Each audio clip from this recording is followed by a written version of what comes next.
Facebook live में आप लोगों का स्वागत है। आज फेसबुक लाइव में हम लोग बातचीत करेंगे मेरी आत्मकथा के 9वें एपिसोड में। जो हमने विषय रखा है वो ये कि जो कलकत्ता विश्वविद्यालय में जो 27 साल मैंने पढ़ाया उसमें टीचिंग के और मूल्यांकन के मेरे अनुभव क्या हैं, और इसके बहाने हम पूरे हिंदी भाषी जो समाज है वहाँ कलकत्ते में उसका भी एक लगे हाथों एक हल्का सा सर्वे करेंगे कि आखिर ये जो हिंदी भाषी समाज है उस हिंदी भाषी समाज की प्रकृति क्या है, क्योंकि विद्यार्थी अल्टीमेटली वहीं से आ रहे हैं। जैसा कि मैं इसमें प्रोग्राम में मैं आपसे पहले अर्ज कर चुका हूं कि 1989 में मैंने कलकत्ता विश्वविद्यालय जब ज्वाइन किया तो मेरे लिए ये एक विलक्षण अनुभव था। विलक्षण अनुभव इस अर्थ में था कि पहली चीज ये कि ये हिंदी भाषी इलाका नहीं, हिंदी भाषी क्षेत्र नहीं। हिंदी बंगाल में कलकत्ते में अल्पसंख्यकों की भाषा। तो हिंदी जो पढ़ने पढ़ाने विद्यार्थी आते थे, जिस समय मैंने वहां ज्वाइन किया तो उस समय मेरे ख्याल में 50-55 विद्यार्थी थे जो कि एमए में पढ़ते थे,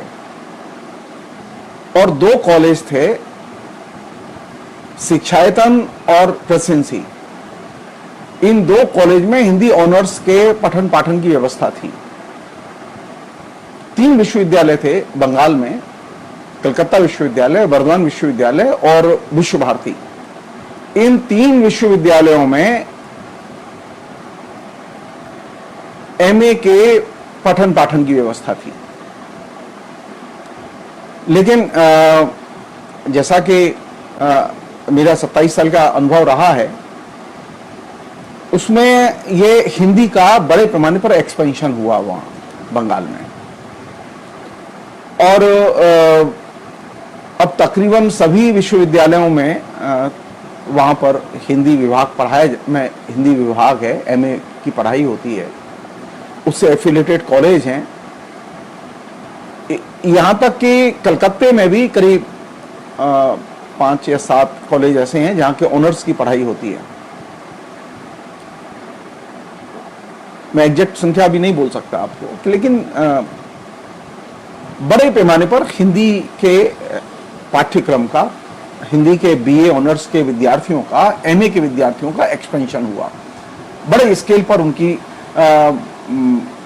हिंदी में दिलचस्पी दर्ज की गई, और ये एक बहुत ही मेरे जैसे शिक्षक के लिए जो वहां गया था उसके लिए बहुत ही सुकून की चीज थी। क्योंकि मैं जब कलकत्ता विश्वविद्यालय गया था तो वहां, जैसा कि मैंने आपसे कहा कि सिर्फ 2 कॉलेज थे, शिक्षायतन, श्री शिक्षायतन और प्रेसिडेंसी कॉलेज, जहां ऑनर्स की पढ़ाई होती थी।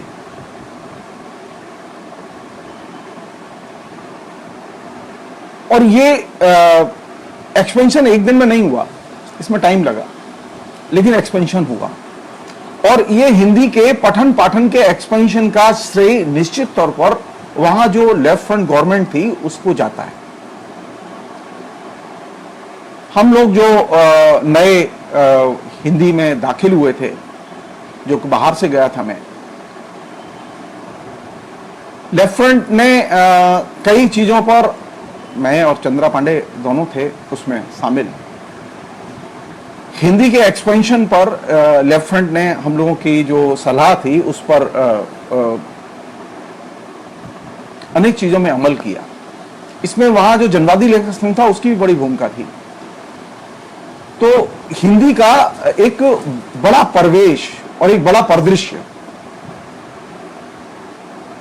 बना जो कि पहले नहीं था। जाहिर है सरकार हमारी नहीं सुनती, लेफ्ट फ्रंट हमारी नहीं सुनता, जो कि रूलिंग फ्रंट था वहां का, तो हम कुछ नहीं कर सकते थे। तो हिंदी एक बड़े कंसर्न के एरिया के तौर पर पॉलिटिक्स में दाखिल होती है एजुकेशन में, पहले नहीं थी। पहले जैसे मैंने आपसे कहा कि पूरे बंगाल में सिर्फ 3 विश्वविद्यालय थे जहां पर के हिंदी में एमए होता था, विश्व भारती, वर्धमान यूनिवर्सिटी और कलकत्ता यूनिवर्सिटी। अभी अधिकतर विश्वविद्यालयों में हिंदी के एमए, उसके पठन पाठन, यहां तक कि ऑनर्स की पढ़ाई की व्यवस्था, ये सब जिसे कहें कि बहुत ही करीब के एरियाओं में ये इसकी व्यवस्था हुई। और ये बहुत अच्छी चीज थी मेरे लिए, क्योंकि मैं हिंदी मेरी आजीविका थी। पहले ये एक्सपेंशन क्यों नहीं हुआ ये मैं नहीं कह सकता, क्योंकि मुझे नहीं मालूम उसके बहुत सारे कारण। लेकिन एक चीज तो मुझे दिखाई दी जिसको कि मैंने फील किया कि जो वहां हिंदी भाषी लोग रहते हैं, जहां से कि विद्यार्थी निकल के आ रहे थे, मैक्सिमम विद्यार्थी पहले शुरू में इनिशियली काफी लंबे समय तक, तकरीबन मैं ये कह सकता हूं कि तकरीबन 8-10 साल हिंदी भाषी विद्यार्थी मैक्सिमम आते थे। बंगला भाषी विद्यार्थियों ने, बंगालियों ने हिंदी में दिलचस्पी लेनी बाद में शुरू की, आए।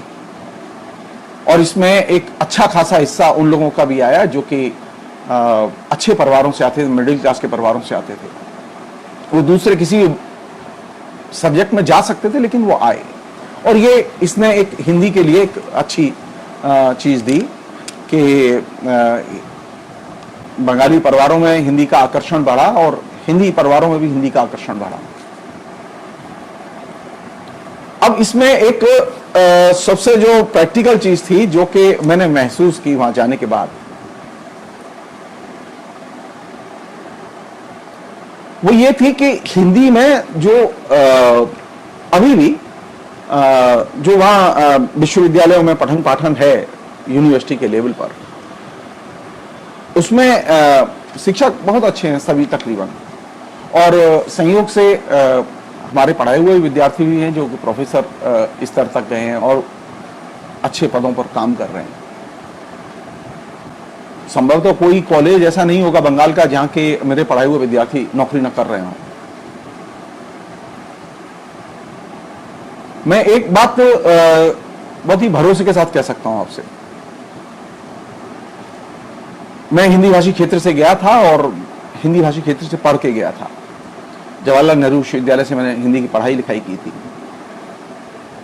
और मैं अब जब वहां से लौट के आया हूं और जो मैंने चीजें देखी हैं, करीब से देखी हैं हिंदी भाषी क्षेत्र में, खासतौर उत्तर प्रदेश में, मैं एक बहुत ही बुनियादी चीज मैं यहां मेंशन करना जरूरी समझता हूं कि तुलनात्मक तौर पर उत्तर प्रदेश और बंगाल की तुलना के तौर पर अगर देखें तो बंगाल में कॉलेज स्तर पर ज्यादा अच्छी पढ़ाई होती है हिंदी की।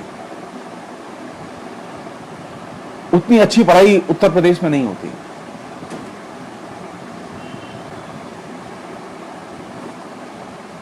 मैं जब गया था तब भी ये स्थिति थी कि कॉलेज में पढ़ाई लिखाई का जो कॉलेज के शिक्षकों का जो स्तर था और कॉलेज से जो विद्यार्थी आते थे वो रिलेटिवली फार बेटर, मतलब उनमें भाषा संबंधी जैसे गलतियां बहुत कम होती थी,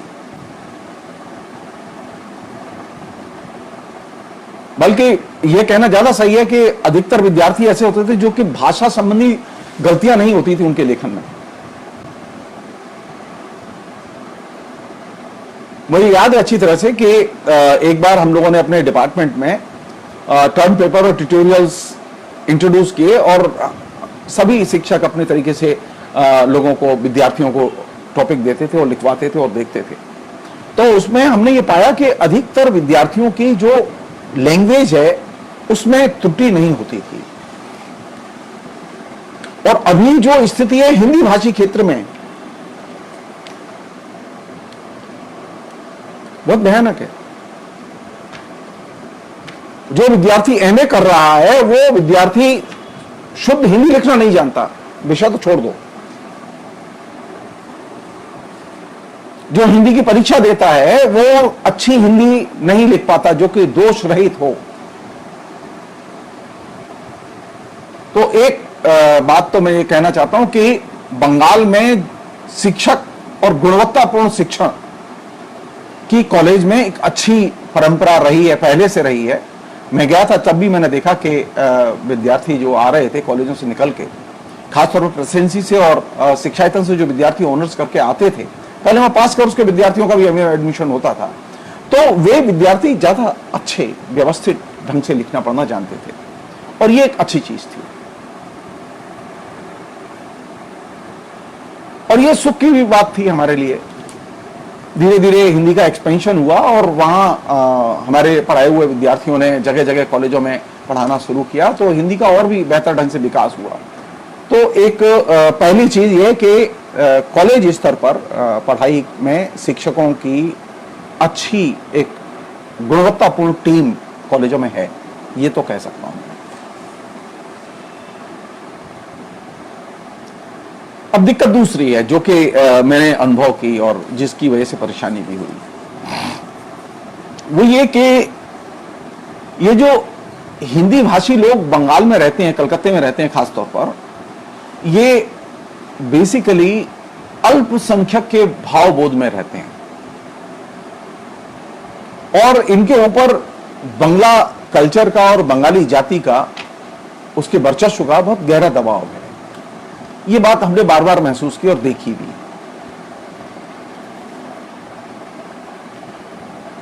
और ये भी महसूस किया कि जो बच्चे कॉलेजों में पढ़ते हैं या जो मजदूर बस्तियों में रहते हैं या जो मजदूर हैं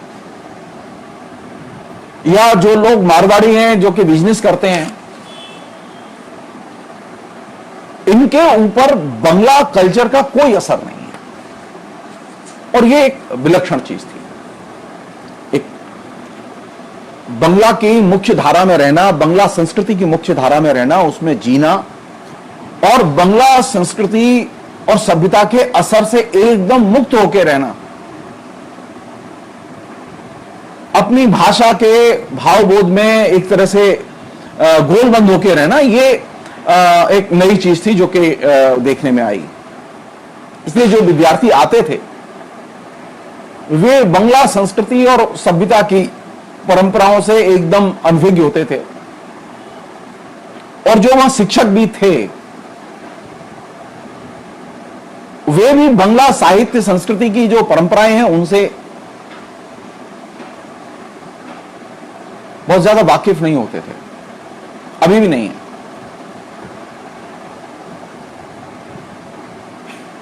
तो जो अल्पसंख्यक हिंदी भाषी है जो कि वहां रहता है वह बंगला की मुख्य धारा में रहता है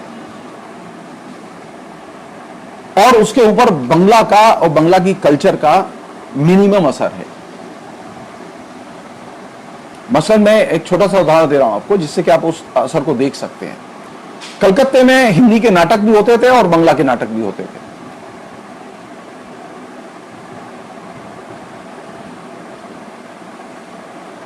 शुरुआत के दिनों में तो स्थिति इतनी खराब थी कि बड़े पैमाने पर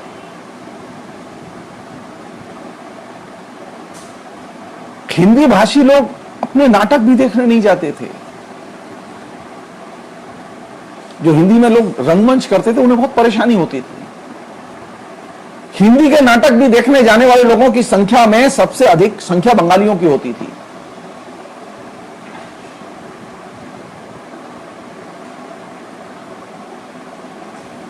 बंगला के नाटक देखना तो बंगालियों के प्रोग्राम में जाना तो हिंदी भाषियों के लिए दुर्लभ चीज थी। यह बात दुर्गर है कि हिंदी भाषी पूजा के अवसर पर दुर्गा पूजा के आयोजनों में शामिल होते थे, उसका आनंद लेते थे, दुर्गा पूजा करते थे, लेकिन बंगला संस्कृति का उनके ऊपर कोई असर नहीं होता।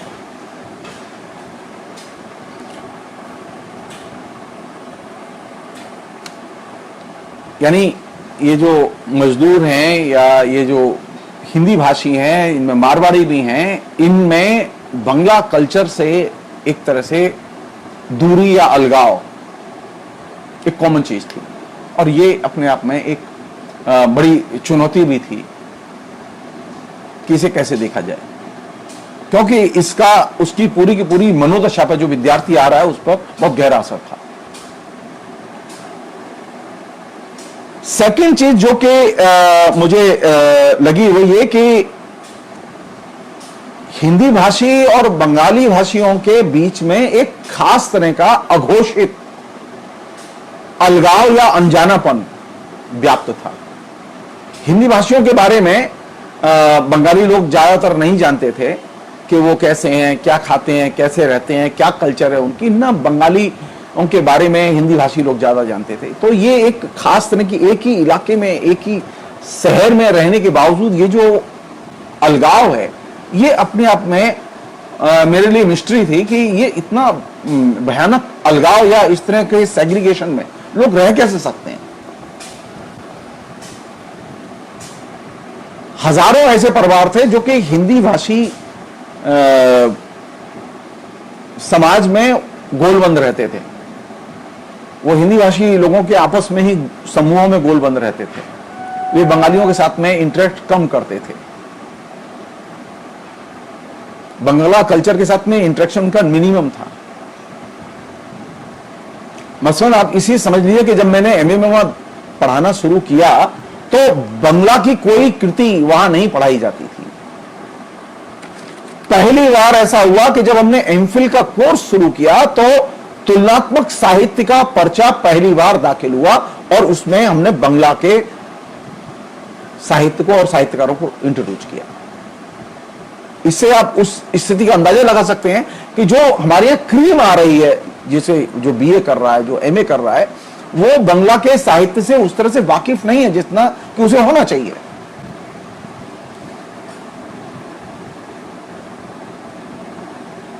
तो हिंदी भाषी और बंगला भाषियों के बीच में अल्पसंख्यक और बहुसंख्यक का जो एक विभाजन था वो अपने आप में एक अनेक समस्याओं को पैदा करता था।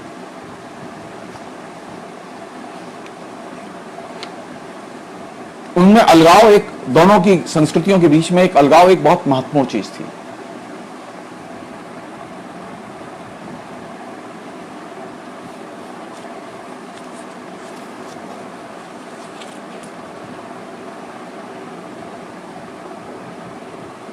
सेकेंड चीज जो कि क्योंकि ये विद्यार्थी आ रहा है तो ये विद्यार्थी किस पृष्ठभूमि से आ रहा है इसे जानना बेहद जरूरी है।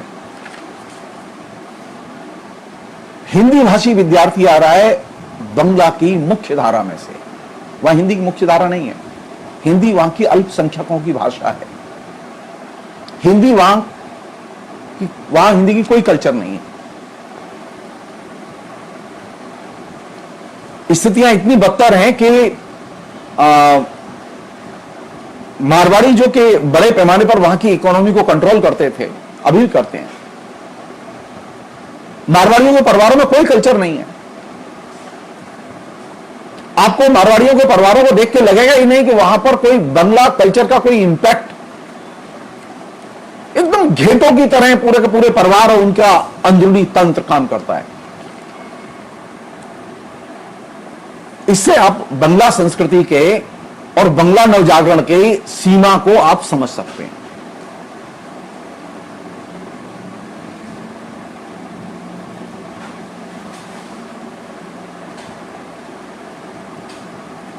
तो जो हमारे यहां विद्यार्थी आ रहे थे, शुरू में जो विद्यार्थी मिले उनमें अधिकतर विद्यार्थी वे थे जो कि हिंदी भाषी थे लेकिन अहिंदी भाषी क्षेत्र के विद्यार्थी थे।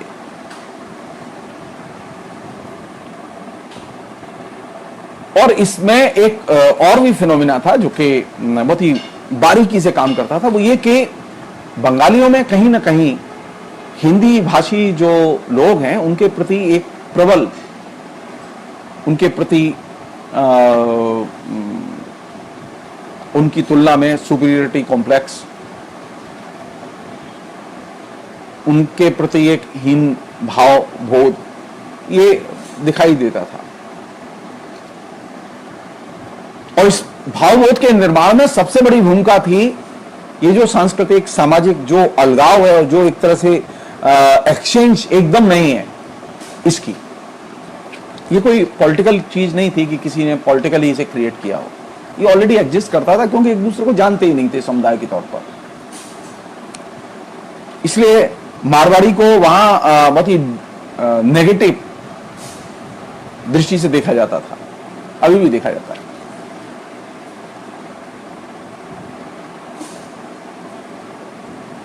मारवाड़ी का मतलब मुनाफाखोर,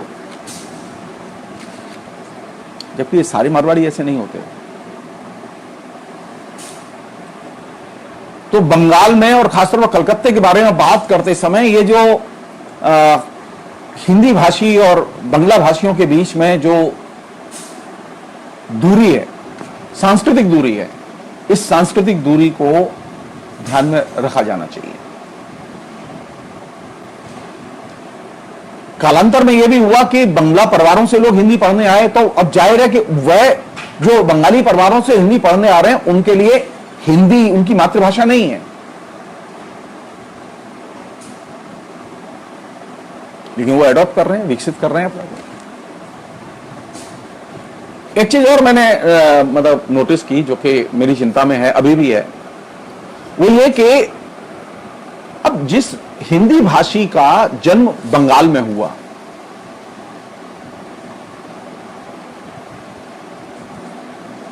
बंगला के परिवेश में बड़ा हुआ, लेकिन आप उसे बंगाली क्यों नहीं मानते? उसी तरह जिस बंगाली का जन्म हिंदी के परिवेश में हुआ और हिंदी के परिवेश में बड़ा हुआ, उसे आप हिंदी भाषी क्यों नहीं मानते? अभी भी हमारे बीच में ये जो वंशानुगत भाषा की पहचान काम कर रही है, परिवेश की पहचान अभी हमारी भाषा की पहचान का हिस्सा नहीं बनी है।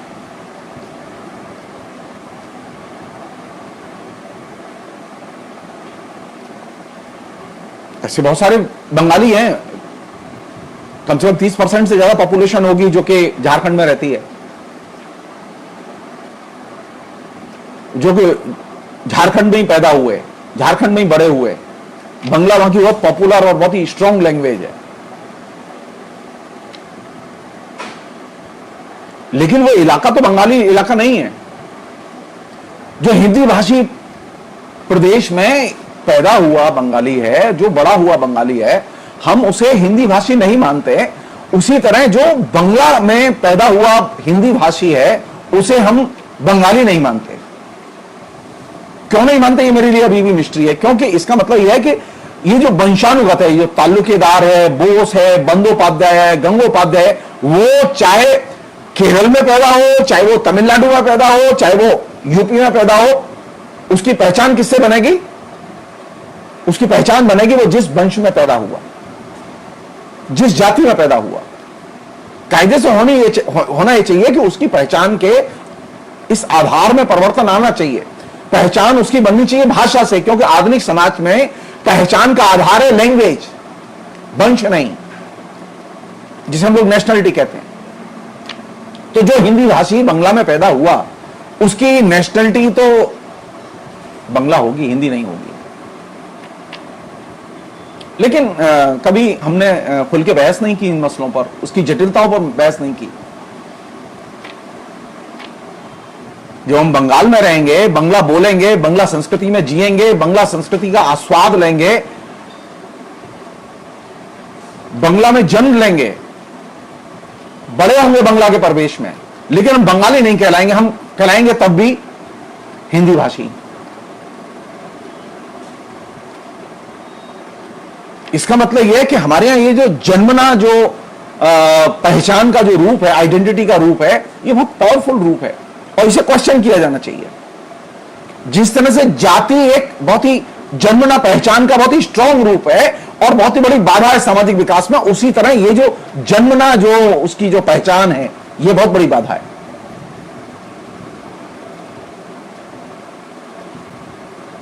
हजारों लाखों लोग ऐसे हैं जो कि हिंदी भाषी हैं, जो कि बंगाल में पैदा हुए, बंगाल में बड़े हुए, पीढ़ियां बंगाल में गुजर गई, लेकिन वे हिंदी भाषी, वो बंगला भाषी अभी तक नहीं बन पाए। वे बंगला की पहचान से अपने को अभी तक जोड़ नहीं पाए, बंगाली लोग उन्हें एक्सेप्ट नहीं कर पाए इस रूप में।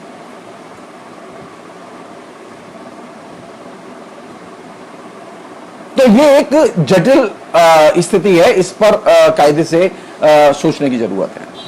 सेकेंड चीज जो कि अब मैं वहां से निकल के मैं उस एरिया में आता हूं जो कि बहुत ही मुश्किल एरिया है, जहां पे कि लड़ाइयां बहुत तेज हैं।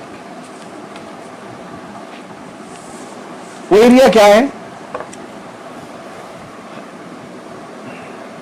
वो एरिया ये है कि जब हमने टीचिंग शुरू की तो एक शिक्षक के लिए जो होता है, हमारे विभाग में जो शिक्षक थे, प्रोफेसर विष्णुनाथ शास्त्री थे, प्रोफेसर पीएन सिंह थे, प्रोफेसर रामप्रीत उपाध्याय थे, प्रोफेसर शंभुनाथ साव थे, प्रोफेसर चंद्रकला पांडे थी, बाद में अमरनाथ शर्मा आए, मैं था। ये कुल मिला के हमारी टीम थी। 93-94 में अमरनाथ जी दाखिल होते हैं वहां।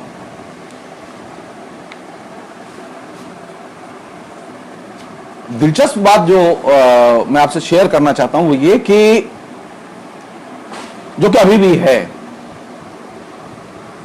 मैं दूसरे सब्जेक्ट के बारे में टिप्पणी नहीं करूंगा, मैं हिंदी मैंने पढ़ाया है, हिंदी में मैं रहा हूं, हिंदी आजीविका रही है, तो हिंदी के बारे में जरूर कहना चाहूंगा कि शांति निकेतन, बर्दवान यूनिवर्सिटी और कलकत्ता विश्वविद्यालय, इन तीनों जगहों पर जहां मैं गया पहले शुरू में ही, और जहां इन तीन जगह पहले पढ़ाई होती थी, अब तो अनेक विश्वविद्यालयों में पढ़ाई होती है हिंदी की। हिंदी में जो एमए के शिक्षक थे हम लोग, वहां शिक्षण तो मोरलेस ठीक था, लेकिन कोई स्पेशलाइजेशन नहीं था। मजेदार बात यह है कि किसी भी शिक्षक के पास में किसी भी विषय की विशेषज्ञता नहीं थी, और एमए में ये एक प्रॉब्लमेटिक चीज है, एक समस्या मूलक चीज है, क्योंकि एमए में आपके पास में लोग जब आप पढ़ाते हैं तो वे रिसर्च करने भी आते हैं। तो इससे एक चीज का अंदाजा लगता था कि इन तीनों विश्वविद्यालयों में, और खासतौर पर कलकत्ता विश्वविद्यालय में, जो शिक्षक पढ़ाते थे उनके बीच में कोई रिसर्च करने की कोई ट्रेडिशन नहीं था। मसलन मैं जिक्र करना चाहूंगा, लालता प्रसाद शुक्ल थे, वो उन्होंने कोई रिसर्च नहीं की थी, उन्होंने कई किताबें लिखी, उन पर कभी बाद में हम लोग बात करेंगे, जो फाउंडर प्रोफेसर थे, शुद्ध एमए थे, हिंदी के विद्वान थे, बहुत अच्छे विद्वान थे। उसी तरह प्रोफेसर कल्याण मल्लोडा थे, जो बहुत अच्छे विद्वान थे और कामायनी के बहुत ही बढ़िया शिक्षक थे, पढ़ाने लिखाने में बहुत अच्छे थे, लेकिन उन्होंने कोई रिसर्च नहीं की।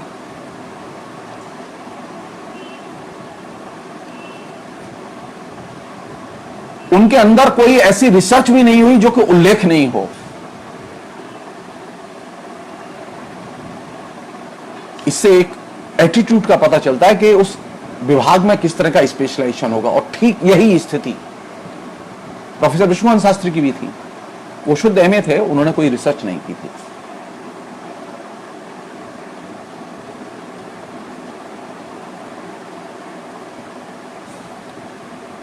पीएन सिंह थे, रामप्रीत उपाध्याय थे,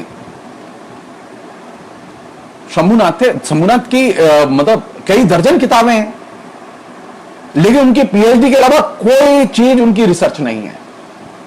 क्यों? उन्होंने कोई रिसर्च नहीं की,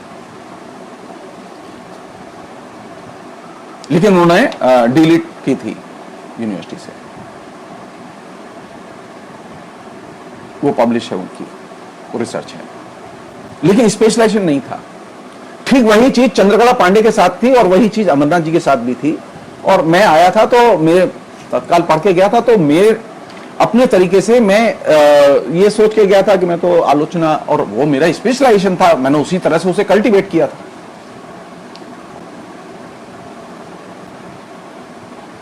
बाद में भी मैंने इस पर कंसंट्रेट किया अपना, और दूसरा स्पेशलाइजेशन मैंने मीडिया के तौर पर चुना अपने कैरियर में।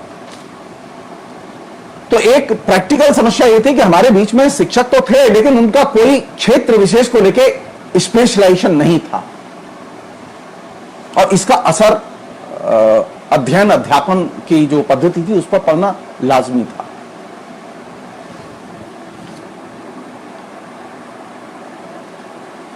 मैं किसी की निंदा या आलोचना नहीं करना चाहता, मेरा पर्पज नहीं है। मैं सिर्फ एक चीज अंडरलाइन करना चाहता हूं कि जो विश्वविद्यालय में जो एमए पढ़ाते थे और मैं जब गया, मसलन मैंने आलोचना पर ही काम किया था और कविता की आलोचना पर काम किया था, ये मेरा स्पेशलाइजेशन था। वो स्पेशलाइजेशन मैंने एमफिल में चुना, फिर पीएचडी में चुना।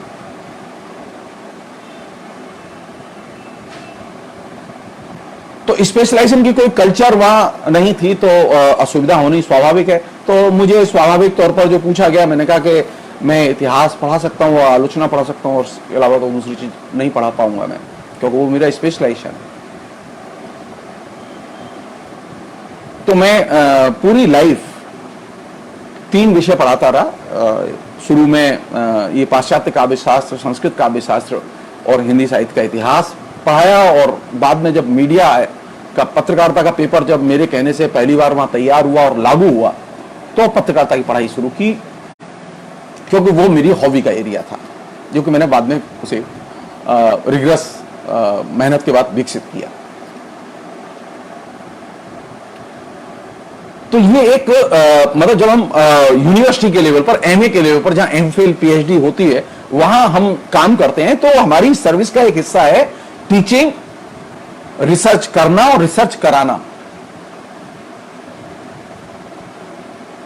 तो हमारे यहां शिक्षक पढ़ाने तक तो निपुण थे, लेकिन रिसर्च करने और रिसर्च कराने में निपुण नहीं थे। अब मैं उसकी एक जटिलता बता रहा हूं आपको, जिससे कि आपको उसकी मतलब समस्या की गहराई का अंदाजा लगा। वह एमफिल का कोर्स शुरू हुआ, एमफिल का पाठ्यक्रम बना, तो एमफिल के पाठ्यक्रम में एक पेपर हमने तुलनात्मक साहित्य का भी रखा। तो हमारे जो सबसे सीनियर मोस्ट प्रोफेसर थे वो विष्णुकांत शास्त्री थे। तो विष्णुकांत शास्त्री ने कहा कि तुलनात्मक साहित्य में पढ़ा दूं, क्योंकि उसमें थोड़ा बंगला का भी संदर्भ रखा था, एक सेक्शन था। बाद में जब वो क्लास गए करने के लिए, तो उन्हें लगा कि ये उनके लिए पढ़ाना थोड़ा सा मुश्किल है। अब वो 1-2 क्लास उन्होंने शुरू में की, और उसके बाद में वो क्लास जाए ही नहीं। अब जब सेमेस्टर खत्म होने को आया, तो उसके 1 महीना पहले मैंने जाके अनुरोध किया, कि वो विद्यार्थियों ने कहा था, तो मैंने अनुरोध किया, मैंने सर अगर आप कहें तो मैं आपका पेपर पढ़ा दूं। तो उनका बड़ा अच्छा होगा बेटा, पढ़ा दो। बाद में वो बोले पर्सनली कि मैं सोच रहा था कि ये तुलनात्मक साहित्य पढ़ाना बहुत इजी है, क्योंकि बंगला हिंदी का तुलनात्मक अध्ययन खाली करना होगा, लेकिन यहाँ तो थ्योरी भी पढ़ानी है, कंपैरेटिव लिटरेचर की, थोड़ा सा मुश्किल, मैं नहीं पढ़ा पाऊंगा। हमने टेक्निकली वह पेपर हमेशा उन्हीं के पास रखा जब तक वो थे, लेकिन क्लास का जब तक यहां प्रश्न आता था, तो क्लास मैक्सिमम टाइम मैंने ली उनकी। मैं ऑलरेडी एक साहित्य के जो विभिन्न आलोचना के स्कूल हैं, उनको लेके एक पेपर था, उसको मैं पढ़ाता था। अब एक दूसरी घटना घटी, जो कि और भी मजेदार थी। शुरू में ही कुछ दिन कुछ एक बैच, 2 बैच निकल गए, एक बैच निकल गया था हमारा। अचानक मैंने देखा कि विष्णुकांत शास्त्री की क्लास में विद्यार्थी गायब हैं। 3 दिन तक लगातार नो स्टूडेंट रजिस्टर में लिखा हुआ था। तो मैंने शास्त्री जी से डेली मुलाकात होती थी मेरी। शास्त्री जी बहुत अच्छे व्यक्ति थे। तो शास्त्री जी से मैंने पूछा कि शास्त्री जी आपके क्लास में नो स्टूडेंट क्यों लिखा हुआ है, विद्यार्थी आते क्यों नहीं है? तो उन्होंने बहुत कहा कि ईमानदारी से कहा कि मुझे मालूम नहीं क्यों नहीं आते। अच्छा, उनके क्लास के बाद ही मेरी क्लास होती थी, तो मैं जब जाता था तो विद्यार्थी बैठे हुए। तो मैंने विद्यार्थियों से पूछा कि भाई तुम लोग पिछली क्लास में कहां थे जब शास्त्री जी क्लास थी? तो बोले सर हम वो क्लास नहीं करते। क्यों? मैंने क्यों नहीं करते? बोले वो पुराने तरीके से पढ़ाते हैं और आप नए तरीके से पढ़ाते हैं, इसलिए हम आपकी क्लास करते हैं, उनकी क्लास नहीं करते। अब मेरे तो क्रोध का अंत नहीं, मैं बहुत डांटा विद्यार्थियों को। मैंने कहा नहीं, तुम्हें क्लास करनी होगी। अब दूसरे दिन से शास्त्री जी की लोगों ने क्लास की, तो शास्त्री जी ने बहुत ही ईमानदारी से अपनी भावनाएं व्यक्त की, और वो बहुत ही इंपॉर्टेंट।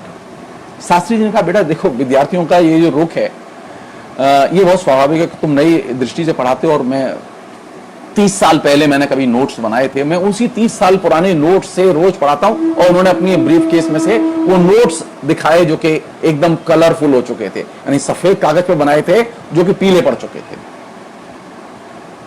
तो बोले कि ये एक प्रैक्टिकल चीज है जो कि विद्यार्थियों की फीलिंग है और बहुत सही फीलिंग है। बोले कि अब मेरी इतनी क्षमता नहीं है कि मैं इन्हें अपडेट कर सकूं, इसलिए विद्यार्थियों को असुविधा होती है।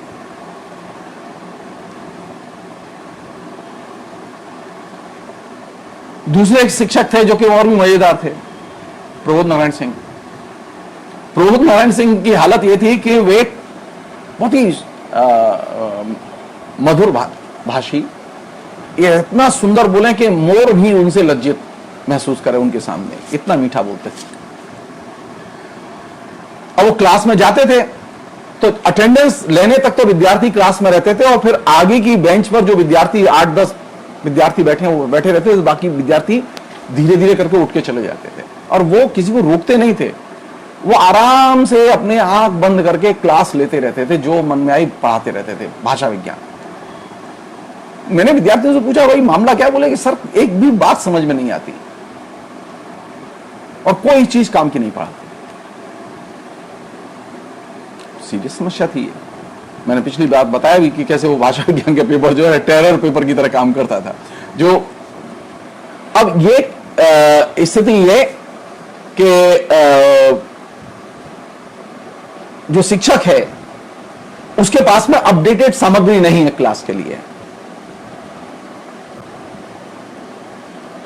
तो वैसी स्थिति में अब क्योंकि शिक्षण का काम एक टीम वर्क है, सभी शिक्षक अपने अपने तरीके से अपने अपने पेपर में मतलब मेहनत करें, अपडेट रखें, अपने को रिसर्च करें, रिसर्च कराएं, लिखते रहें लगातार उस क्षेत्र पर, जिस क्षेत्र को पढ़ा रहे हैं वो उसको स्पेशलाइजेशन की तरफ विकसित करें। ये जब तक एटीट्यूड नहीं होता तब तक आप शिक्षा में गुणवत्ता का विकास नहीं कर सकते।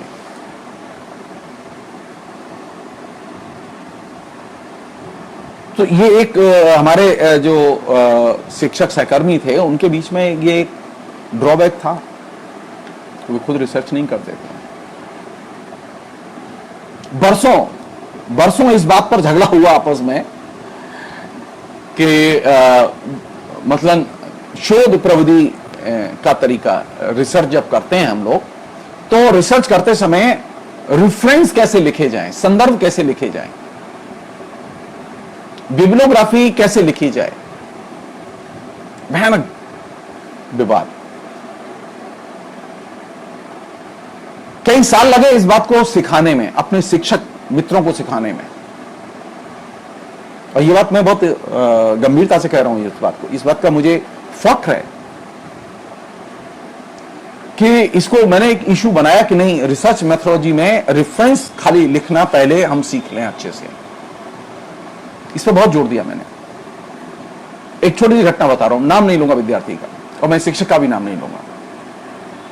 एक स्टूडेंट थी हमारे यहाँ, बहुत ही अच्छी स्टूडेंट, उसने काम किया एक लेखक पे और उसने अपने गाइड से कहा कि मैं जेसी सर को अपना चैप्टर दिखा के उनसे सलाह लूंगी कि मैं कैसे काम करूंगा। तो मैंने वो मुझसे मिलने आई तो मैंने उसे जो भी मुझसे संभव था मैंने उसे सलाह दी और फिर भी मैंने एक अंडरलाइन करके कहा कि अंततः तुम्हारा गाइड जो कहे वो तुम मानना, मेरी सलाह पर अड़ना मत। उसके गाइड ने उसे समझाया कि जगदीश्वर जी जो बोल रहे हैं बकवास बोल रहे हैं, जगदीश्वर जी जो है वो जेएनयू से पढ़ के आए इसलिए आलतू फालतू बातें करते रहते हैं। हिंदी की संस्कृति अपनी संस्कृति है। हिंदी की संस्कृति अपनी संस्कृति कैसी है? ऊल जलूल ढंग से संदर्भ लिखने की संस्कृति है। आप जाइए बाजार में,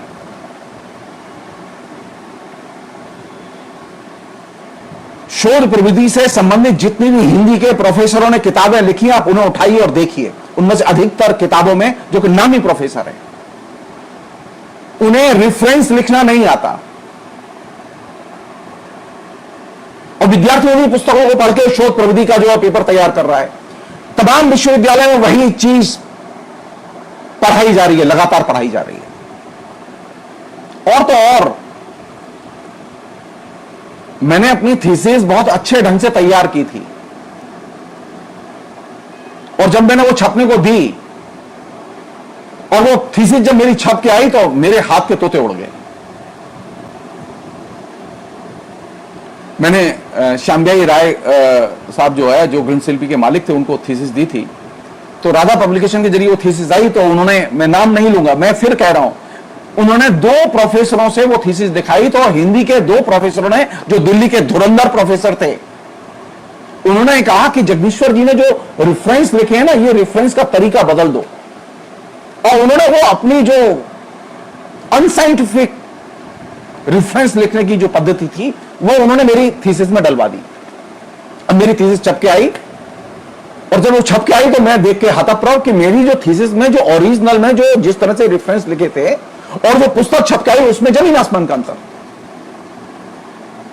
मैंने राय साहब से कहा कि, और इसकी वजह से ये जो परिवर्तन हुआ, इसकी वजह से मुझे सूचना समाज नामक पुस्तक उस पब्लिशर के यहां से वापस उठानी पड़ी गुस्से में।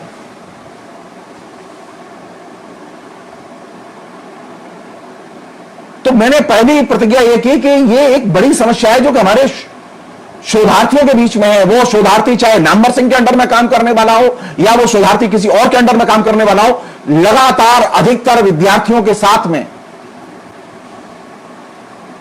अनसाइंटिफिक तरीके से रेफरेंस लिखने की पद्धति हिंदी में चलती रही है। उसी तरह की किताबें भी प्रचलन में हैं। आप किसी की भी किताब उठाइए, आपको पता चल जाएगा कि अनसाइंटिफिक क्या है और साइंटिफिक क्या है। लेकिन कोई बहस नहीं है।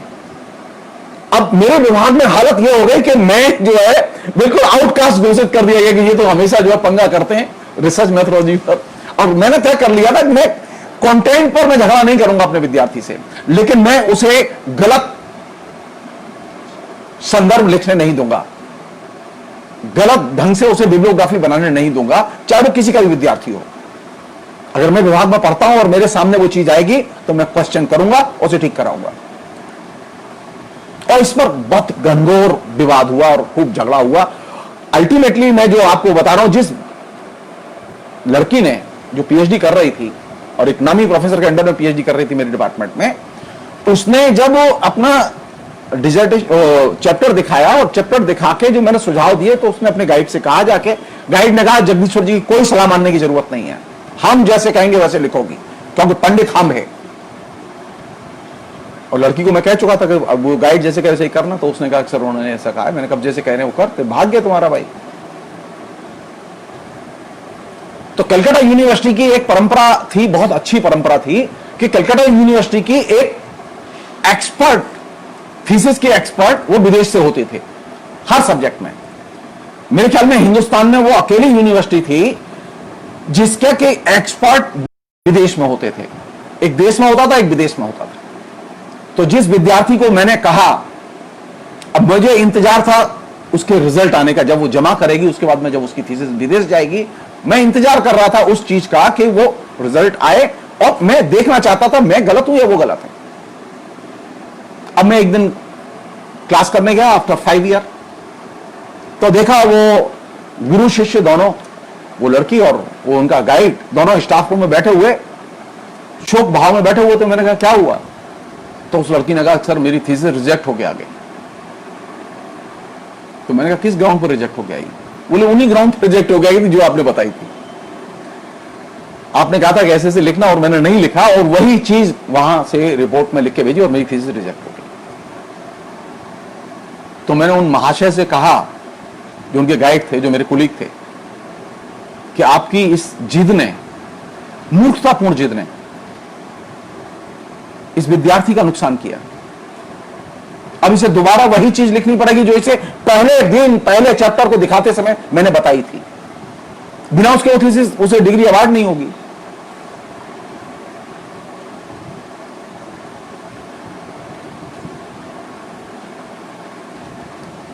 एक शिक्षक के लिए यह बहुत जरूरी है कि वह विनयशील हो और उसमें सीखने की आदत हो और उसके अंदर व्यक्तिगत अहंकार न हो। मैं अनेक बार भूल करता था और मुझे कोई भी आके बताता था, मैं तत्काल एक्सेप्ट कर लेता था। मैं अभी भी एक्सेप्ट कर लेता हूं।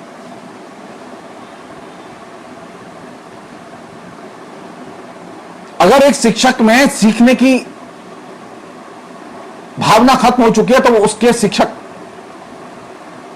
की डेथ हो चुकी है। हम क्लास में जब जाते हैं तो क्लास में हम ज्यादा सीखते हैं। विद्यार्थी को जब पढ़ाते हैं तो हम ज्यादा सीखते हैं, क्योंकि हम शास्त्र को जितना फेरते हैं, रिपीट करते हैं, दोहराते हैं, उसमें से नए अर्थ पैदा होते हैं, नई चीजें पैदा होती हैं। तो हमारे लिए तो हर क्लास एक नई क्लास होती है। हमारे यहां कुछ ऐसे भी शिक्षक थे जो क्लास करने जाते थे, 1 घंटे रहते थे, लेकिन सिर्फ संस्मरण सुनाते थे। अब विद्यार्थी बड़े दुखी रहते थे। शिक्षक का काम यह नहीं है कि शिक्षक अपने मतलब जो उसने प्लान किया उसके हिसाब से क्लास ले। शिक्षक का काम यह है कि वह विषय को इवॉल्व होने दे क्लास में। पढ़ाते समय आप विषय को इवॉल्व होने दें।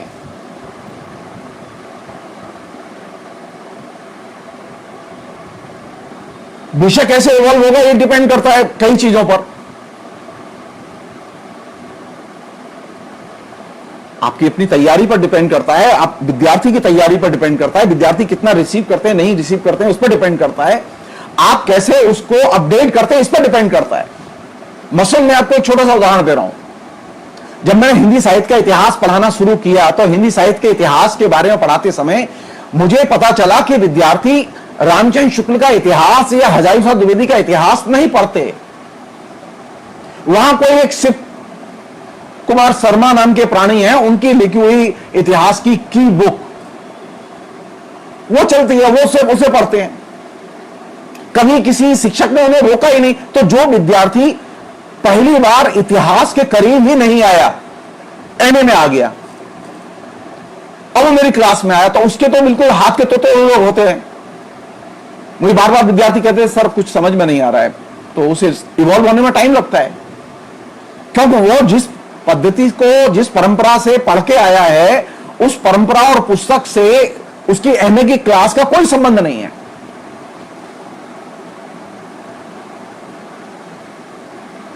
एक और चीज है जो कि बहुत ही इंपॉर्टेंट चीज है। मसलन अगर मुझे आज की डेट में हिंदी साहित्य का इतिहास पढ़ाना पड़े तो मेरे हिंदी साहित्य के इतिहास का प्रस्थान बिंदु आज का समय होगा, उसका संदर्भ होगा। साहित्य का इतिहास वर्तमान के संदर्भ से पढ़ाया जाता है, अतीत के संदर्भ से सिर्फ नहीं पढ़ाया जाता। हमारे यहां जो पढ़ाने की जो पद्धति है उसमें कोई अपडेटिंग नहीं होती।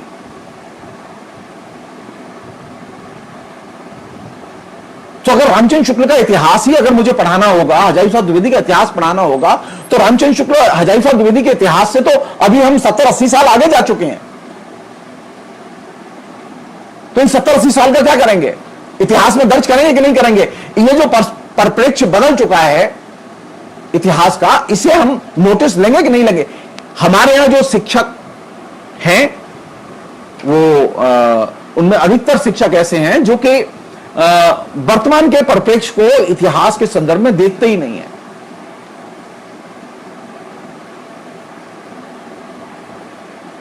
वे सिर्फ उतना ही देखते हैं जितना किताब में लिखा हुआ है। अगर राजचार्य शुक्ल की किताब में जो चीज लिखी हुई है, अगर इतिहास ही पढ़ाना है तो शुक्ल की किताब को वो अच्छी तरह से रट के पढ़ा देंगे आपको, और आप चाहेंगे तो उसके नोट्स भी लिखा देंगे, लेकिन इससे इतिहास समझ में नहीं आएगा।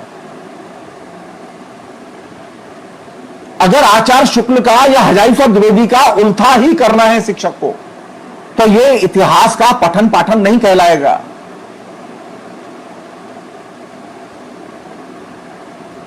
इतिहास पढ़ाने का मतलब है इतिहास का पुनर्पाठ, और इतिहास को लेखक या वक्ता या शिक्षक जिस संदर्भ में है और जिस समय पढ़ा रहा है वहां तक उस संदर्भ को अपडेट करते हुए पढ़ाए। आचार्य शुक्ल ने, हजारी प्रसाद द्विवेदी ने जो साहित्य का इतिहास लिखा था, उस साहित्य का इतिहास लिखते समय उनकी चिंताएं फ्रीडम मूवमेंट और उससे जुड़ी हुई समस्याओं से निकलती थी। आज कोई फ्रीडम मूवमेंट नहीं है। आज स्थिति है कि आज दलित साहित्य और स्त्री साहित्य, ये जो है मेन स्ट्रीम साहित्य है और बहुत महत्वपूर्ण समस्या है ये। आज जो है वो डेमोक्रेसी एक बहुत महत्वपूर्ण चैलेंज है। तो साहित्य का इतिहास पढ़ाते समय ये अगर आपके जेहन में नहीं आते और इनसे जुड़ी हुई चीजें अगर आप इतिहास के संदर्भ में एक्सप्लोर नहीं कर सकते तो आप साहित्य को अपडेट करके नहीं पढ़ा सकते।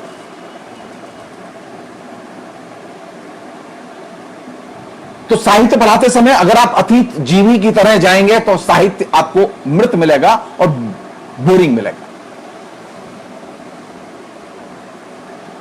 और यही वह जगह थी जहां से कि एक अच्छे शिक्षक को विद्यार्थियों को निकालने की जरूरत होती है। उसे इतिहास बोरिंग न लगे, उसे इतिहास एकदम कंटेम्परेरी लगे।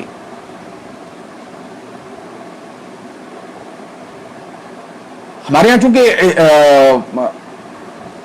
इतिहास की आलोचना की रीडिंग ही नहीं थी, उसकी पढ़ने की पद्धति हम नहीं जानते थे।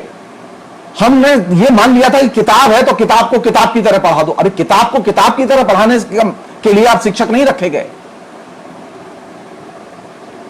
एक शिक्षक उस विषय का पुनर्पाठ निर्मित करता है।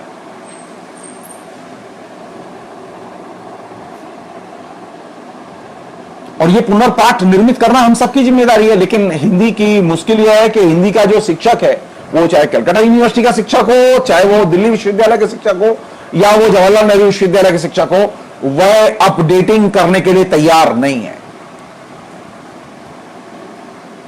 अगर वो अपडेटिंग कर लेता और अपडेटिंग करके पढ़ाता तो हिंदी की दुर्दशा इस स्तर पर नहीं होती जो आज है।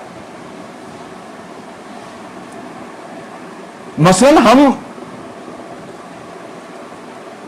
इतिहास क्या है और आलोचना क्या है इसका मतलब ही नहीं जानते।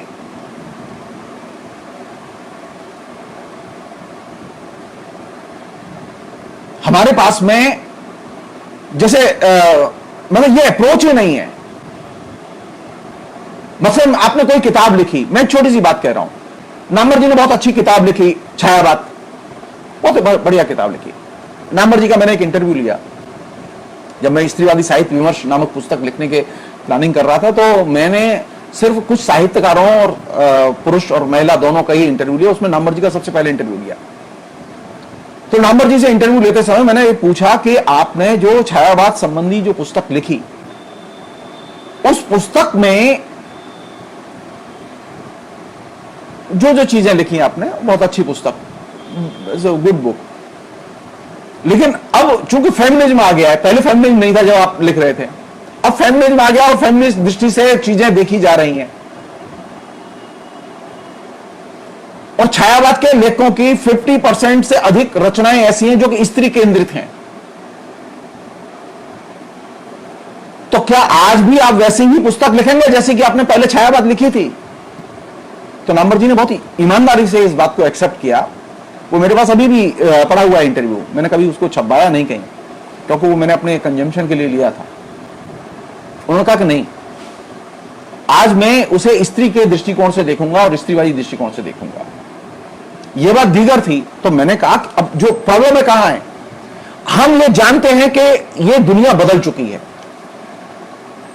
हमारा लिखा हुआ आउटडेटेड हो चुका है। तो हिंदी का जो आलोचक है वो अपनी आउटडेटेड किताब को डिसोन नहीं करता, उसे कहता नहीं है कि यह अप्रासंगिक हो चुकी है, अब इसे आप मत पढ़िए।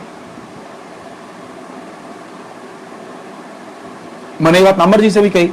जब ऐसी बात है कि आप आज जब लिखेंगे तो वो किताब आपकी वैसी नहीं लिखी जाएगी जैसी कि आपने लिखी थी,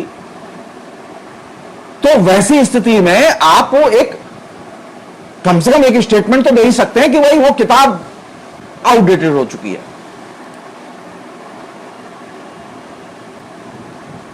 जॉर्ज लुकाच अपनी पुस्तक डिसोन कर सकते हैं आलोचना की लिख के, उपन्यास पर लिखी हुई पुस्तक, और भी पुस्तकें उन्होंने अपनी डिसोन की। और भी अनेक लेखक हैं जो अपने लिखे हुए को डिसोन कर सकते हैं, क्योंकि जब वो इररिलेवेंट हो जाता है तो लेखक कहते हैं कि वो हमारी पुस्तक नहीं है, हम उसे, उसमें जो धारणाएं दी गई हम उससे सहमत नहीं है। लेकिन हिंदी की बीमारी है कि हिंदी में जब कोई लेखक एक बार लिख देता है तो वह उसे सारे जीवन पत्थर की लकीर की तरह मान के चलता है और कहता है कि अब हम नहीं सुधरेंगे और हम नहीं बदलेंगे। तो ये एक साहित्य की लेखन की, साहित्य के इतिहास लेखन की, पठन पाठन की ये एक बीमारी है।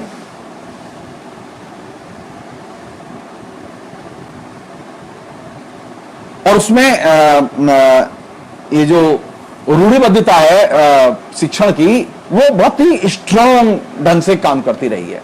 और इसने क्या किया है कि हिंदी को और ज्यादा कंजर्वेटिव बनाया है। हिंदी कंजर्वेटिव लैंग्वेज नहीं है।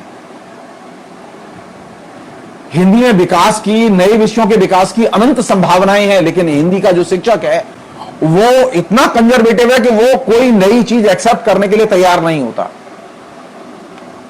वो आसानी से नहीं मानता। एक अन्य चीज, और वो अच्छी चीज, वो ये कि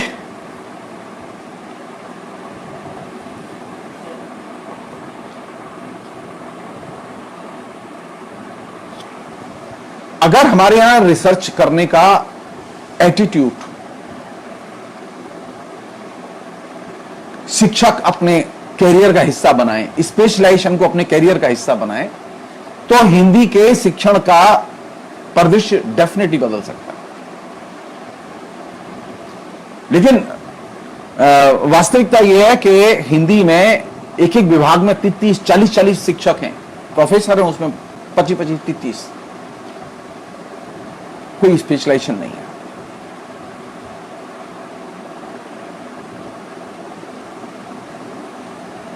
वहां आपको कोई भी किसी भी किस्म के विश्व स्तर के ज्ञान के साथ में कोई डायलॉग नहीं मिलेगा।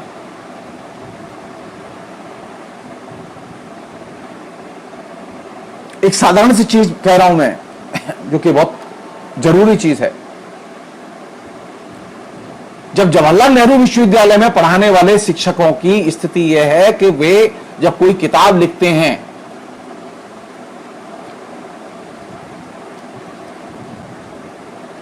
तो वो तो शोध प्रविधि का ख्याल रखेंगे।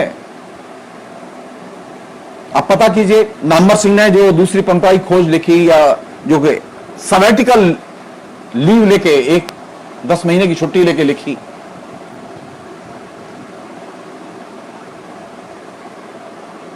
या उसके पहले जो उनकी लिखी हुई दूसरी किताब है जो कि साहित्य अकादमी पुरस्कार से सम्मानित है, कविता के नए प्रतिमान, आप पता कीजिए, देखिए उसमें कि कहीं कोई रेफरेंस है या नहीं है।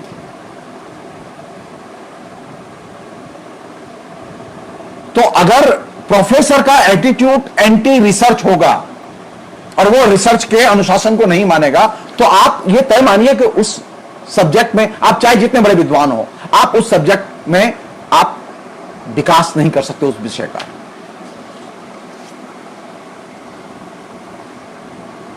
संदर्भ लिखना, संदर्भ बताना, यह एक बहुत महत्वपूर्ण एरिया है, टीचिंग का एक बहुत महत्वपूर्ण एरिया है। हमारे यहां लोग लिखते हैं,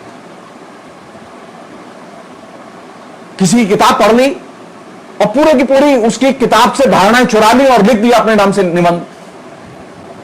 अरे आपको परेशानी क्या है? उस जहां से आपने पढ़ा है वहां का आपको जिक्र करने में दिक्कत क्या है?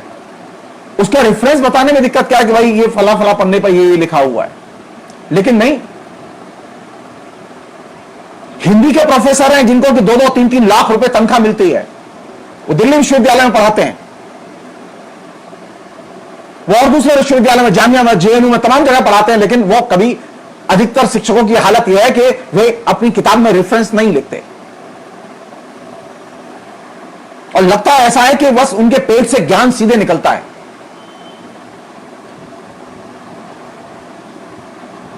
तो जिसमें भाषा में ये दीर्घकालिक परंपरा हो कि शोध न करेंगे और न करने देंगे और न शोध प्रविधि पढ़ाएंगे, सिर्फ एक चीज, बहुत इंपॉर्टेंट चीज,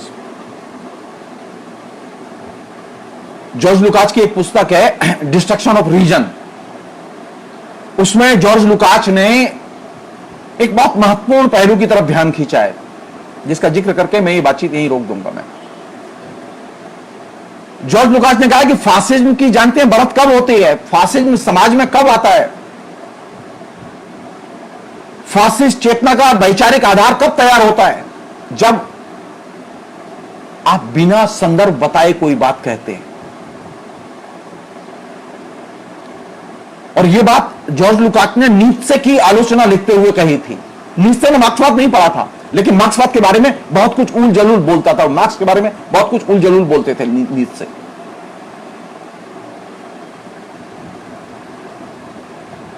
हमारे यहां हिंदी में ये जो हिंदी विभाग हैं, ये क्यों इतने रिएक्शनरी लोगों के अड्डे बने हुए हैं? क्यों वहां प्रगतिशील लोग नहीं घुस पाते और नहीं बात कर पाते?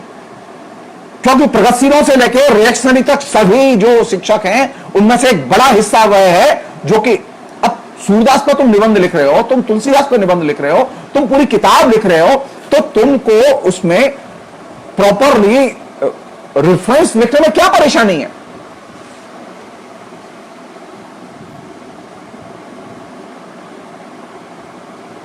जब आप संदर्भ छुपाते हैं तो आइडियोलॉजिकली फासिज्म के लिए जमीन तैयार करते हैं। और यह बात हिंदी में आज जितनी सच है, आज से 30 साल पहले भी उतनी ही सच थी। और आज से 30 साल पहले नहीं, आज से 60 साल पहले भी उतनी ही सच थी। हिंदी का शिक्षक बाय नेचर रिएक्शनरी होता है। अफसोस की बात है, मैं भी हिंदी का शिक्षक हूं।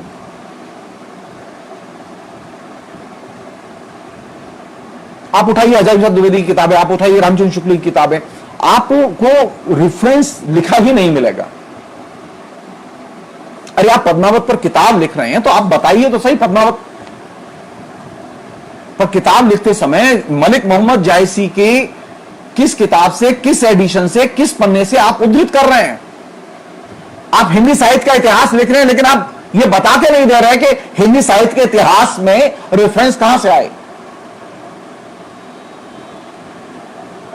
मिश्र बंधु विनोद के किन खंडों से आपने कौन कौन सी सामग्री ली?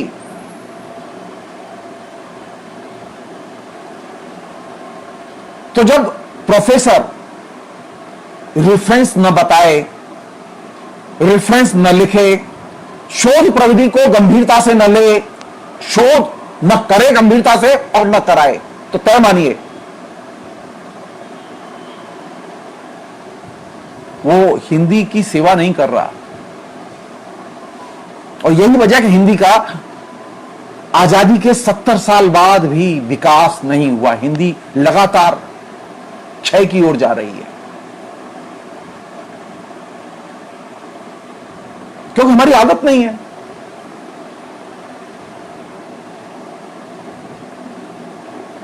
नए को सीखने की आदत नहीं है।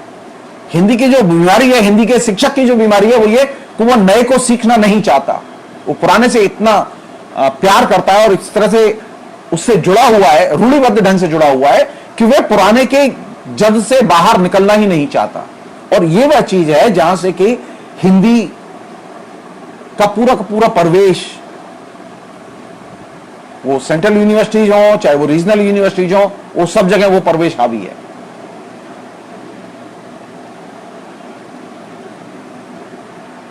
आप एक चीज बदल दीजिए, खाली हिंदी के प्रोफेसर कंपलसरी तौर पर रिसर्च करेंगे और कराएंगे। यह आपकी सर्विस कंडीशन में लिखा हुआ है। लेकिन हिंदी का प्रोफेसर न तो रिसर्च करता है और न ठीक से रिसर्च कराता है। उसके पास कोई अपडेटिंग नहीं होती।